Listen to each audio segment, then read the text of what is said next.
नमस्कार मु प्रवासिन साहू आपण मानक कुक प्रो चैनल को स्वागत करुछे। आज रेसिपी है कढ़ाई पनीर। प्रथमे पनीर पियाज टमाटो कैप्सिकम धनिया पत्र लंका दालचीनी लवंग गुजराती तेजपत्र नेबे।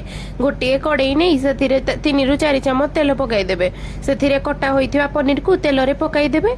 पनीर हल्का ब्राउन होला परे ताको छाणीदेबे। तापरे सही कड़ई रे तेल पकाई पियाज एवं कैप्सिकम को हल्का भाजी गोटे पात्र रे रखिदेबे। सही कड़ई रे जीरा तेजपत्र सुखिला लंका दालचीनी लवंग को गोटा छाड़ीदेवे। तापरे टमाटो पकाई टिके समय भाजिया परे ताहाको ग्राइंडिंग करी स्मूथ पेस्ट बनाइदेवे। तापरे कड़ई रे जीरा को हल्का भाजिया परे सेथिरे प्रस्तुत करी रखिथिबा टमाटो पेस्ट को पकाई गोलाई देबे। तापरे सेथिरे हळदी धनिया पाउडर पनीर मसाला जीरा पाउडर पकाई गोलाई देबे। तापरे स्वाद अनुसार लूण काश्मीरी लंका गुंड और 3 ରୁ 4 चामच पानी दे ताहाको भलो भाबरे गोलाई देबे। तापरे सेथिरे 2 चामच दही पकाई ताहाको भलो भाबरे गोलाई देबे।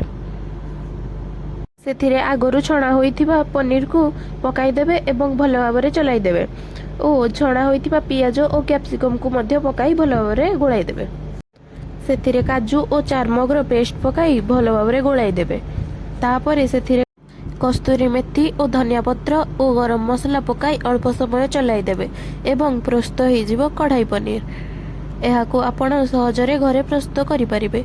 भल लागिले वीडियोटी को लाइक शेयर कमेंट करिवे एवं सब्सक्राइब करने को जमा भी भूलिबेनी। धन्यवाद।